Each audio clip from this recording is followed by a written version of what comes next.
আল্লাহ আমার রব, এই রবি আমার সব। দামে দামে তন মনে তারি অনুভব। তোমার দুনিয়াতে আমি যেদিকে তাকাই, অথই নিয়ামতে ডুবে আছি সবাই। পাক পাখালির গানে শুনি তসবি কলো রব, তসবি কলো রব। আল্লাহ আমার রব, এই রবি আমার সব। আসসালামু আলাইকুম। প্রিয় দর্শক, আপনারা কেমন আছেন? সবাই ভালো থাকুন, সেটা আমাদের একান্ত কামনা। শুরু হলো আপনাদের প্রশ্ন নিয়ে আপনাদের এই প্রিয় অনুষ্ঠান এনটিভি আয়োজিত লাভ হলো নিবেদিত আপনার জিজ্ঞাসা। আপনাদের সাথে আছি আমি জয়নুল আবেদিন আজাদ। আর আপনাদের মনে জায়গার প্রশ্নের জিজ্ঞাসার জবাব দিচ্ছেন বিশিষ্ট আলেম ডক্টর মোহাম্মদ সাইফুল্লাহ। আসসালামু আলাইকুম ওয়া রাহমাতুল্লাহি ওয়া বারাকাতুহু। প্রিয় দর্শক, চলুন তাহলে জিজ্ঞাসার জগতে। শুরুতে একটি ইমেল পাঠিয়েছেন রোম থেকে মারিয়াম আলম বেবি। লিখেছেন, আমার প্রশ্ন হলো ব্যবহার করা স্বর্ণের জাকাত প্রসঙ্গে। জনাব ডক্টর সাইফুল্লাহ সাহেব বলেছেন ব্যবহার করা স্বর্ণের পরিমাণ যদি ৬০৪০ ভরিও হয় তার জাকাত দিতে হবে না, কিন্তু অন্য মাওলানা সাহেবের বিষয়ে দ্বিমত পোষণ করেন। আমার অনুরোধ জনাব সাইফুল্লাহ সাহেব যেন এই প্রসঙ্গে হাদিস উল্লেখ করে ব্যাখ্যা করেন, তাহলে আমার মতো অনেকেই উপকৃত হবেন। প্রশ্ন করেছেন আপনি ব্যবহৃত স্বর্ণের ব্যাপারে। ব্যবহৃত স্বর্ণের জাকাতের ব্যাপারে আপনি বলেছেন যে আমি বলেছি ৬০০০ কত ৪০। এই ধরনের মানে বক্তব্য আমরা কোথাও দিয়েছি আমার জানা নেই। আমরা যে পরিমাণে হোক না, মানে এই বক্তব্য ভুল এবং এটা মিথ্যাচার আমার উপর। আমি স্পষ্ট করে বললাম যে এটা মিথ্যাচার। এরপরে দ্বিতীয় নম্বর বিষয়টি যেটা, সেটা হচ্ছে কেউ দ্বিমত পোষণ করেছেন, অসংখ্য লোক দ্বিমত পোষণ করতে পারে। আমার বক্তব্যের ব্যাপারে দ্বিমত পোষণ করলে আমি কোনো এক্ষেত্রে দুইটা মত আছে, অসন্তুষ্ট হওয়ার কোনো কারণ নেই। আর আমরা যখন বক্তব্য দিয়েছি তখনই আমরা স্পষ্ট করে বলেছি। আপনি হয়তো আমাদের বক্তব্য বুঝেন নাই, এই জন্য আবার প্রশ্ন করেছেন। আমরা একথা স্পষ্ট করেছি, সেটা হচ্ছে যে এই মাসআলার মধ্যে আলেমদের দ্বিমত আছে। দ্বিমত আছে এই কথা যখন বলবো তখনই বুঝতে হবে যে মানে আমরা দ্বিতীয় যে মতটি আছে সেই দ্বিতীয় মতটি আমরা গ্রহণ করি নেই, দ্বিতীয় মতটি দলিলের ভিত্তিতে গ্রহণ করি নেই। এই জন্য আমরা বলেছি যে দ্বিমত আছে। দ্বিতীয় একটা মত তো আমি বলেছি। এখন আপনার এখতিয়ার আছে, আপনি দ্বিতীয় মতটা গ্রহণ করতে পারেন, কোনো অসুবিধা নেই, আপনি দ্বিতীয় মত গ্রহণ করতে পারেন। যেহেতু গবেষণার কারণে দুটো মত হয়েছে। হ্যাঁ, গবেষণার কারণে দুইটা মত হয়েছে। এরপর যে বিষয়টি সেটি হচ্ছে আমরা যে মতটিকে প্রাধান্য দিয়েছি সেটি হচ্ছে ব্যবহৃত স্বর্ণের জাকাত ইসলামের মধ্যে নেই। মানে স্বর্ণ অলংকার যেগুলো রয়েছে এর জাকাত নেই। তার কারণ হচ্ছে জাকাত হচ্ছে ইবাদত। জাকাত সাব্যস্ত হওয়ার জন্য আল্লাহ নবী সাল্লাল্লাহু আলাইহি ওয়াসাল্লামের নস থাকতে হবে, দলিল থাকতে হবে, সুস্পষ্ট দলিল থাকতে হবে যে এর মধ্যে জাকাত আছে। প্রত্যেকটি মালের ব্যাপারে রাসূলুল্লাহ সাল্লাল্লাহু আলাইহি ওয়াসাল্লাম সুনির্দিষ্ট করে জাকাতের কথা উল্লেখ করে দিয়েছেন, কিন্তু একটি সহিহ হাদিসও পাওয়া যায়নি যেই সহিহ হাদিসের মাধ্যমে রাসূলুল্লাহ সাল্লাল্লাহু আলাইহি ওয়াসাল্লাম জাকাতুল হলি, যে ব্যবহৃত যেই স্বর্ণ রয়েছে এই স্বর্ণের জাকাতের ব্যাপারে রাসূল সাল্লাল্লাহু আলাইহি ওয়াসাল্লাম বলেছেন যে এর মধ্যে জাকাত আসবে। সুতরাং জাকাত ইবাদতকে আমি আমার গবেষণা অনুযায়ী সাব্যস্ত হবে। জিনিসটা ক্লিয়ার করে বলতে চাচ্ছি। প্রথম কথা হচ্ছে একটি হাদিসের জন্য সহিহ হাদিস উল্লেখ করা হয়নি। দ্বিতীয়, রাসূলুল্লাহ সাল্লাল্লাহু আলাইহি ওয়াসাল্লাম জাকাতের স্বর্ণের জাকাতের ব্যাপারে যতগুলো বর্ণনা করেছেন সবগুলো শুধু স্বর্ণের কথা উল্লেখ করেছেন, সেখানে অলংকারের কোনো মাসআলাই আসেনি। স্বর্ণ বলতে বোঝায় যেটি, সেটা হচ্ছে হয়তো স্বর্ণ মানে কাঁচা স্বর্ণ যেটাকে বলা হয় তাকে, স্বর্ণের বার যেগুলো রয়েছে সেগুলো, অথবা স্বর্ণ মুদ্রা যেগুলো রয়েছে সেগুলো। বরং স্বর্ণ মুদ্রার কথা সুস্পষ্টভাবে রাসূলুল্লাহ সাল্লাল্লাহু আলাইহি ওয়াসাল্লামের হাদিসের মধ্যে রয়েছে। সুস্পষ্টভাবে রাসূলুল্লাহ সাল্লাল্লাহু আলাইহি ওয়াসাল্লামের হাদিসের মধ্যে স্বর্ণ মুদ্রার কথা রয়েছে। এখান থেকে প্রমাণিত হয় যেটা, সেটা হচ্ছে যে আল্লাহ নবী সাল্লাল্লাহু আলাইহি ওয়াসাল্লাম স্বর্ণ বলতে যেটি বুঝিয়েছেন সেটা হচ্ছে স্বর্ণ যেটাকে বলা হয় তাকে, অলংকার নয়, অলংকার কথা বসেনি। কোরআনে কারীমের এক জায়গায় শুধুমাত্র এই জাকাতের কথা বলা হয়েছে, সেখানে শুধু স্বর্ণের কথা বলা হয়েছে, ওয়াল্লাযীনা ইয়াকনিজুনা আয-যাহাবা ওয়াল ফিদ্দা, সেখানে শুধু স্বর্ণের কথা বলা হয়েছে, স্বর্ণ অলংকারের কথা বলা হয়নি। স্বর্ণ অলংকার সেখানে নেই। এবং এর সাথে যুক্ত করে দিয়েছেন ইয়াকনিজুন, যারা এটাকে গচ্ছিত করে তাহলে জাকাত, যারা জমা রাখে, হ্যাঁ জমা রাখে। মানে গচ্ছিত করে একত্রিত করে রেখে দেয়, তাদের ব্যাপারে জাকাতের কথা বলা হয়েছে। সুতরাং বোঝা গেল যে এখানে ইয়াকনিস এর ব্যাখ্যার মধ্যে সমস্ত আহলুত তাফসীর কথা বলেছেন যে ব্যবহার যে সমস্ত করা হয় থাকে এগুলো স্বর্ণ হলেও মানে এগুলোর মধ্যে জাকাত আসবে না, যেহেতু আল্লাহ সুবহানাহু ওয়া তাআলা স্পষ্ট করে সে কথাটা বলে দিয়েছেন। এরপরে আসুন, আবু দাউদ তার সুনানের মধ্যে একটি হাদিস বর্ণনা করেছেন এবং আরও অনেকগুলো সুনানের কিতাবের মধ্যে হাদিসগুলো বর্ণিত হয়েছে। আমর ইবনে শুআইব এর বর্ণনার মাধ্যমে এবং ইবনে উমর রাদিয়াল্লাহু তাআলা বর্ণনার মাধ্যমে, একটি রিওয়ায়াতের মধ্যে আবু হুরায়রার বর্ণনার মাধ্যমে, তিনজন বর্ণনাকারীর মাধ্যমে যে বর্ণনাগুলো এসেছে সেটি হচ্ছে এমন একটি রিওয়ায়াত যে রিওয়ায়াতটি নিয়ে সমস্ত উলামায়ে কেরাম দ্বিমত পোষণ করেছেন এটি শুদ্ধ নয়। ইমাম শাফি রহমতুল্লাহ আলাইহি এটাকে মানে এই রিওয়ায়াতকে সনদের দিক থেকে দুর্বল বলেছেন। ইমাম আহমদ ইবনে হাম্বল রহমতুল্লাহ এই রিওয়ায়াতকে সনদের দিক থেকে দুর্বল বলেছেন। প্রায় সমস্ত আহলুল হাদিস এর সনদকে দুর্বল বলেছেন। এর মতন মুত্তারাব, এর মতনটা হচ্ছে মানে বিভিন্ন ধরনের মতন এসেছে। মতন বলতে টেক্সট মানে বক্তব্য, বিভিন্ন ধরনের টেক্সট এসেছে। কোথাও উল্লেখ করা হয়েছে স্বর্ণ, কোথাও উল্লেখ করা হয়েছে রৌপ্য, কোথাও উল্লেখ করা হয়েছে চুরি, কোথাও উল্লেখ করা হয়েছে অন্য কিছু। বিভিন্ন ধরনের বক্তব্য এসেছে। ফলে এই বক্তব্য সবগুলো একসাথ করার পরে, সমস্ত হাদিস একসাথ করে আমার কাছে মনে হয়েছে এই রেওয়ায়েতগুলো সম্পূর্ণ মিথ্যা, অথবা এগুলো সম্পূর্ণ মানে হাদিসের নামে জালিয়াতি করা হয়েছে, অথবা এগুলো দুর্বল। এবং দুর্বল যে এতে কোনো সন্দেহ নেই, এই যে রেওয়ায়েতগুলো যেগুলো মানে এসেছে এগুলোর মধ্যে যদি কোনো কারণে মানে যদি মনে করি যে এই রেওয়ায়েতগুলো শুদ্ধ, মানে কোনো আলেমের বক্তব্যের কারণে যদি বলি যে হ্যাঁ এই রেওয়ায়েতগুলো বিভিন্ন বর্ণনায় আসছে, এখন এটাকে গ্রহণ করা যেতে পারে, তাহলে যেটি সাব্যস্ত হবে সেটা হচ্ছে এখানে মূলত জাকাত বলতে জাকাতকে বোঝানো হয় নাই। জাকাত শব্দটা কোথাও সদকা এসেছে, কোথাও জাকাত এসেছে, বিভিন্ন ধরনের শব্দ এসেছে। কোন রেওয়ায়েতের মধ্যে সদকার কথা এসেছে, কোন রেওয়ায়েতের মধ্যে জাকাতের কথা এসেছে। আর জাকাত বলতে ফরজ জাকাত এখানে বোঝানো হয় নাই। তাই হাফিজ ইবনে হাজার আসকালানী রহমতুল্লাহ আলাইহি এর ব্যাখ্যার মধ্যে উল্লেখ করেছেন যে এখানে জাকাত বলতে বোঝানো হয়েছে ইয়ারাতুহা, এটাকে মানে অন্য কাউকে ব্যবহার করার জন্য সুযোগ করে দেয়া। যেহেতু কারো কাছে স্বর্ণ থাকলে মানে তার আশেপাশের লোকদের কাছে যদি স্বর্ণ না থাকে, তখন তাদের একটা মনে থাকে যে আর তার কাছে স্বর্ণ আছে সেই জন্য ব্যবহার করতেছে, আর আমাদের কাছে নেই, তাকে একটু ইয়ারা দেয়া, এরা হলে উদার দাঁত দেয়া আর কি, অনুষ্ঠানে যাবেন চাইলেন ব্যবহার করার জন্য দেয়া। এটাকে হাফিজ ইবনে হাজার আসকালানী রহমতুল্লাহ আলাইহি সহ একদল আহলুল হাদিস এই ব্যাখ্যা করেছেন। এটা কারণ কি? কারণে সেখানে রয়েছে। কারণ হলো আল্লাহ নবী সাল্লাল্লাহু আলাইহি ওয়াসাল্লাম এর জন্য কোনো নিসাব বর্ণনা করেন নাই, এতে জাকাত আসবে যে নিসাব বর্ণনা করেন নাই। এখানে কোনো কিছুই উল্লেখ করেন এই হাদিসের মধ্যে। এই হাদিসের মধ্যে একটি শব্দও আসে নাই, নিসাবের প্রশ্ন আসে নাই, কোনো কিছুই আসে নাই। তাই এই বিষয়টি এভাবে বলেছেন।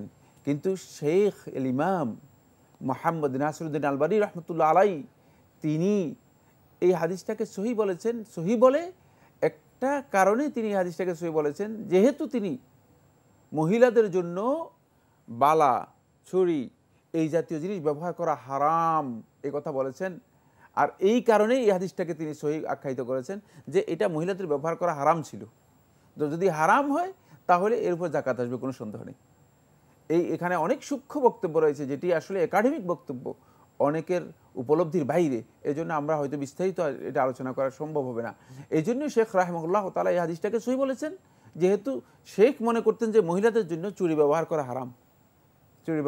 আসলে কি হারাম? না, এটা আসলে হারাম নয়। এই জন্য আমি বলেছি যে এটা অত্যন্ত দাকিক, অত্যন্ত সূক্ষ্ম একটি মাসআলা, যেটা নিয়ে আবার দীর্ঘ আরেকটি আলোচনা রয়েছে। মোদ্দা কথা যেটা সেটা হচ্ছে এই মূলত এখানে যে হাদিসগুলো উল্লেখ করা হয় থাকে, এই হাদিসগুলো অধিকাংশ আহলুত তাহকিকের বক্তব্য হচ্ছে এগুলো সনদের দিক থেকে গ্রহণযোগ্য নয়। ফলে শেখুল ইসলাম ইবনে তাইমিয়া রাহমাতুল্লাহ আলাইহি আহলুত তাহকিকদের মধ্যে যাদের বক্তব্য মানে চোখ বন্ধ করে গ্রহণ করলেও মানে ভুল হবে না, তাদের মধ্যে একজন হচ্ছেন শেখুল ইসলাম ইবনে তাইমিয়া রাহমাতুল্লাহ। তিনি বলেছেন জাকাত আসবে না। এবার আমি বলি এই যুগে দুইজন শ্রেষ্ঠ গবেষক, একজন হচ্ছে মানে যারা জাকাতের উপর গবেষণা করেছেন, আমি কথা বলছি না সবার মধ্যে শ্রেষ্ঠ, কিন্তু জাকাতের উপর যারা গবেষণা করেছেন তার মধ্যে ডক্টর ইব্রাহিম আসুবাই, তিনি জাকাতের উপর গবেষণা করেছেন। তিনি বলেছেন জাকাতে এর উপর জাকাত আসবে না। ফিকহ জাকাতের মধ্যে ইউসুফ কারদাবি, তিনিও জাকাতের উপর এই বিষয়ের উপর গবেষণা করেছেন এবং এই বিষয়ের উপর পিএইচডি করেছেন। তিনি জাকাতের উপর এই বিষয়ের উপর পিএইচডি করেছেন। তিনিও বলেছেন যে জাকাত আসবে না, তিনিও বলেছেন যে জাকাত আসবে না। তারপরে এই যুগে জাকাতের সবচেয়ে শ্রেষ্ঠ গবেষণা কেন্দ্র, যেটা মানে বাইতুল জাকাত কুয়েতের মাধ্যমে গবেষণা হয়েছে, সেই গবেষণার মধ্যে বলা হয়েছে যে এর মধ্যে জাকাত আসবে না। আরও অনেক দীর্ঘ আলোচনা রয়েছে এই বিষয়ের উপর, দীর্ঘ আলোচনা রয়েছে। আমরা মুদ্রা কথা যেটি সেটা বলে দিলাম যে যেহেতু নস এর মাধ্যমে জাকাত সাব্যস্ত হয়নি, ফলে আল্লাহ রাসূল সাল্লাল্লাহু আলাইহি ওয়াসাল্লামের স্ত্রীদের মধ্যে আয়েশা রাদিয়াল্লাহু তাআলা কখনো ব্যবহৃত স্বর্ণের জাকাত দিতেন না মর্মে সুস্পষ্ট বর্ণনা এসেছে।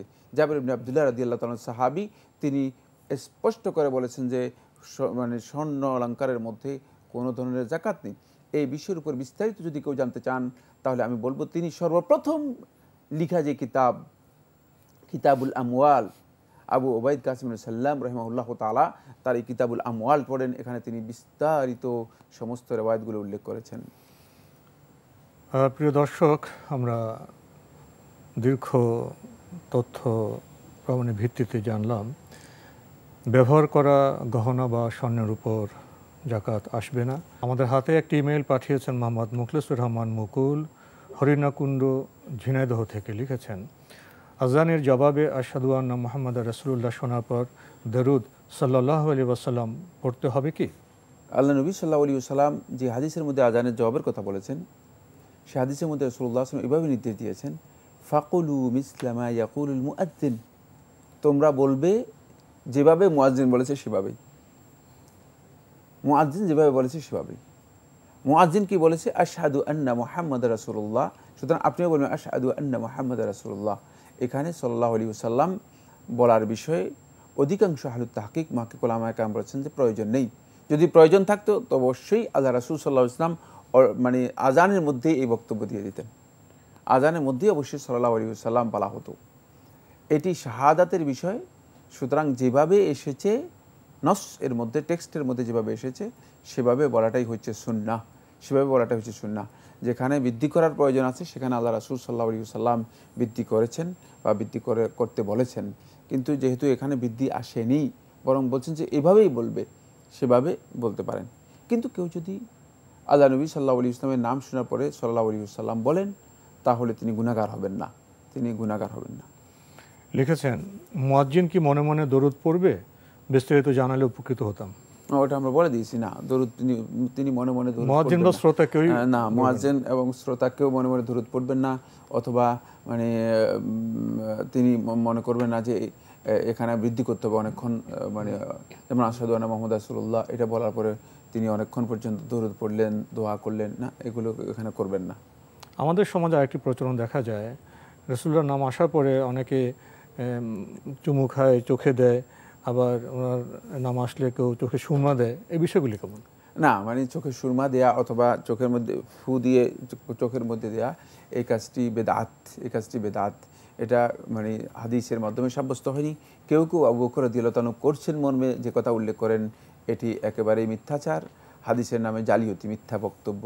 এই ধরনের হাদিস সাব্যস্ত হয়নি, এই ধরনের রেওয়ায়াত সাব্যস্ত হয়নি, এই রেওয়ায়াতগুলো সম্পূর্ণ মিথ্যা।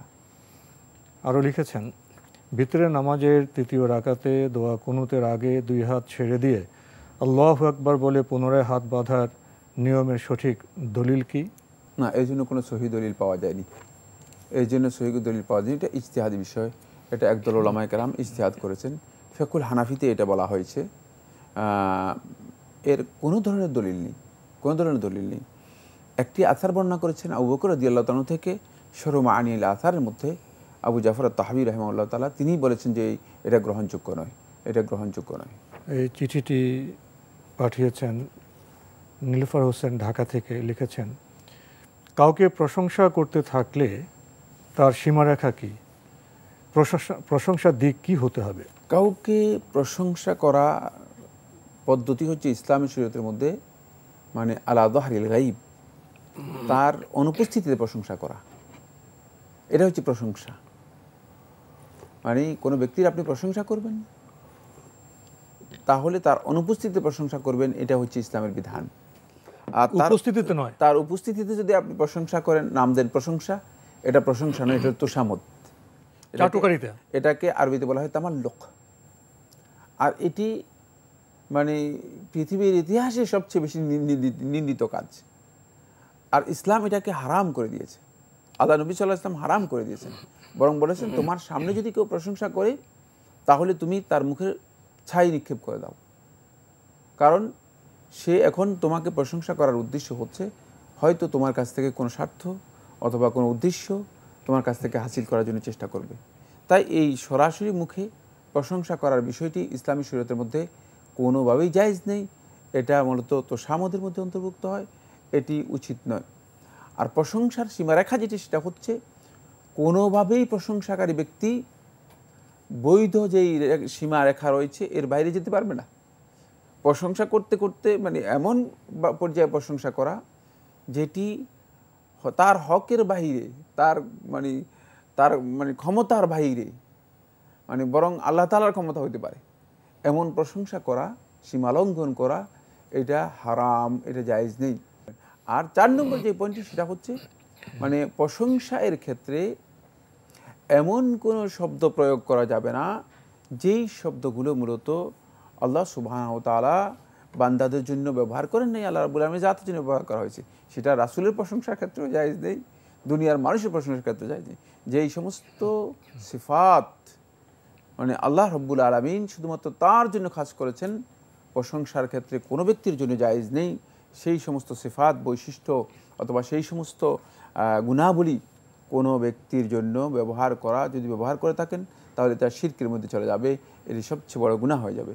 এবং সেটা শিরকে আসগর হতে পারে যদি আপনি না বুঝে করেন, আর যদি আপনি ইচ্ছাকৃতভাবে বুঝে আল্লাহ তাআলার হক সম্পর্কে জেনে কোনো ব্যক্তি সম্পর্কে এমন প্রশংসা করেন যেটা আল্লাহ রাব্বুল আলামিনের রুবুবিয়তের পরিপন্থী অথবা উলুহিয়তের পরিপন্থী, আল্লাহ তাআলা যে রব তিনি যে আমাদের উপাস্য এই বক্তব্যের পরিপন্থী, সেক্ষেত্রে আপনি শিরকে আকবরের মধ্যে পড়ে যাবেন। বোন, আপনি আরও লিখেছেন কোনো ব্যক্তি তার প্রিয় বস্তু ত্যাগ করলে আখেরাতে বিনিময় পাবে। এটা জানার পর এক বোন তার অত্যন্ত প্রিয় ভাত খাওয়া ছেড়ে 4 বছর যাবৎ ওটস খাচ্ছেন। এই ত্যাগ কি যথার্থ? না হলে কি ধরনের ত্যাগ হতে হবে? এটা মানে এটা কি হাদিস বুঝেছেন না না বুঝেই এই কাজটি করেছেন আমি জানি না। হাদিসে হচ্ছে কোনো প্রিয় বস্তু তিনি ত্যাগ করবেন আল্লাহর সন্তুষ্টির জন্য, সেখানে আল্লাহর সন্তুষ্টিটুকু নির্দিষ্ট থাকতে হবে। ভাত খাওয়া আপনি ত্যাগ করেছেন কি আল্লাহ, এতে আল্লাহর কি সন্তুষ্টি? না, ভাতের বদলে আপনি ওটস খাচ্ছেন, ওটসটা আরো উপাদেয়, আরো দামি জিনিস, অনেক দামি। এখানে ত্যাগটা কি হলো? ত্যাগ তো কিছুই হয় না জি, ওটস খাচ্ছেন। ত্যাগ তো হবে যে ত্যাগটা আমাকে স্পর্শ করবে আমার শারীরিকভাবে, আর্থিকভাবে। সেখানে মানে মৌলিক কথা রয়ে গেছে, সেটা উল্লেখ করেন নাই। সেটা হচ্ছে আল্লাহ তাআলার সন্তুষ্টির জন্য এই ত্যাগটুকু হবে। কার জন্য? আল্লাহ তাআলার সন্তুষ্টি আছে এই কাজের মধ্যে। এখন আপনি যেটা করেছেন এটা কিছুই নাই, সেটা হচ্ছে আপনি খানা ত্যাগ করেছেন, ওটস খাচ্ছেন, এটা সওয়াবের কাজ নয়। বিষয়টাকে উনি বুঝতে পারেন না, ওটা আসল জিনিসটাই আপনি বুঝতে পারেন নাই। ত্যাগটা আপনার আল্লাহর সন্তুষ্টির সাথে সম্পৃক্ত নয়, বরং আপনি মানে এমনি শুধুমাত্র খাবারটা ত্যাগ করেছেন, মানে সেখানে আল্লাহ একটা খাবার ত্যাগ করে একটা বেটার খাবার নিলেন, এখানে ত্যাগ কি হলো? হ্যাঁ, এটা হচ্ছে যিনি ভাত না খেয়ে পোলাও খাচ্ছেন এই আর কি। মানে তিনি মনে করছেন যে এটা না, এখানে আল্লাহর সন্তুষ্টির বিষয়টি কি আছে কিনা। আসলে আল্লাহর সন্তুষ্টির বিষয় নেই। হ্যাঁ, সন্তুষ্টির বিষয় হতো, সেটা হচ্ছে এই, যদি আপনি মনে করতেন যে না আমি আল্লাহর সন্তুষ্টির জন্য দিনের বেলায় খাবার পরিহার করে দিনের বেলায় সিয়াম পালন করব, তখন এটা আপনার এটা ত্যাগ হলো। এটা ত্যাগ হলো যে আমি দিনের বেলায় সিয়াম পালন করব, অথবা সপ্তাহে 2 দিন সিয়াম পালন করব, অথবা মাসে 3 দিন সিয়াম পালন করব। তাহলে আপনার এখানে ত্যাগ আছে, এই ত্যাগটুকু আল্লাহর সন্তুষ্টির সাথে সম্পৃক্ত আছে। তাহলে এই কাজটি আপনার জন্য মানে গ্রহণযোগ্য হবে এবং এর মাধ্যমে আপনি সওয়াব লাভ করতে পারবেন। কিন্তু যে কাজটি আপনি করেছেন এটি সওয়াবের কাজ নয়, এর সাথে আল্লাহর সন্তুষ্টির কোনো সম্পর্ক নেই। তো আজকে আমাদের এখানে শেষ করতে হচ্ছে। আপনাকে অনেক ধন্যবাদ। আপনাকে অনেক অনেক ধন্যবাদ। প্রিয় দর্শক, আমরা এতক্ষণ দেখছিলাম এনটিভি আয়োজিত এবং লাভেলো নিবেদিত অনুষ্ঠান আপনার জিজ্ঞাসা। আমাদের অনুষ্ঠান আপনারা এনটিভি অনলাইনেও দেখতে পারবেন, ভিজিট করুন www.ntvbd.com। এছাড়া ইউটিউবে এবং আমাদের ভেরিফাইড ফেসবুক পেজেও অনুষ্ঠান দেখতে পারবেন। প্রিয় দর্শক, আজকে শেষে যে বিষয়টি এসছে আল্লাহর সন্তুষ্টির জন্য ত্যাগ করা, এই বস্তুবাদী সমাজে, এই সভ্যতায় আমরা আসল বিষয় বুঝতে পারি না। বস্তু যেন আমাদেরকে ঘিরে রেখেছে। আমরা ভাতের বদলে অনেক কিছু খেতে পারছি, তার একটি নাম ওটস। তো এখানে আল্লাহর সন্তুষ্টির জন্য আমরা কী ত্যাগ করলাম? আল্লাহর সন্তুষ্টির জন্য কাজ করতে গেলে জিহাদ করতে হয়। মনের প্রবৃত্তির সাথে জিহাদ, সমাজের অন্যায় অবিচারের সাথে জিহাদ, আরও বড় বড় পরীক্ষার সম্মুখীন হতে হয়। শারীরিকভাবে, মানসিকভাবে, অর্থনৈতিকভাবে ত্যাগ তিতিক্ষার মুখোমুখি হতে হয়, জানমালের ক্ষতির সম্মুখীন হতে হয়। সে বিষয়গুলোকে আজকে প্রশ্ন আসেনি। এখান থেকে উপলব্ধি করা যায় যে আমরা যারা মুসলিম তারাও বর্তমান বস্তুবাদী সভ্যতা দ্বারা কতটা প্রভাবিত হয়েছি এবং কোরআন হাদিসের বিষয়বস্তুর সাথে আমাদের সম্পর্ক কতটা শিথিল। এ প্রশ্ন আমাদের বোধহয় আত্মসমালোচনায় উদ্বুদ্ধ করতে পারে। চিঠি লিখুন, প্রশ্ন পাঠান আমাদের ঠিকানায়। পরিচালক আপনার জিজ্ঞাসা, এনটিভি, বিএসসি ভবন, 7ম তলা, 102 কাজী নজরুল ইসলাম এভিনিউ, কারওয়ান বাজার, ঢাকা 1215। আপনারা ইমেলও করতে পারেন। আমাদের ইমেল অ্যাড্রেস আপনার জিজ্ঞাসা @ntvbd.com। প্রিয় দর্শক, মহান আল্লাহ আমাদের সবাইকে নিরাপদে রাখুন শান্তিতে। আসসালামু আলাইকুম। আল্লাহ আমার রব, এই রবি আমার সব, দামে দামে তন মনে তারি অনুভব। আল্লাহ আমার রব, এই রবি আমার সব।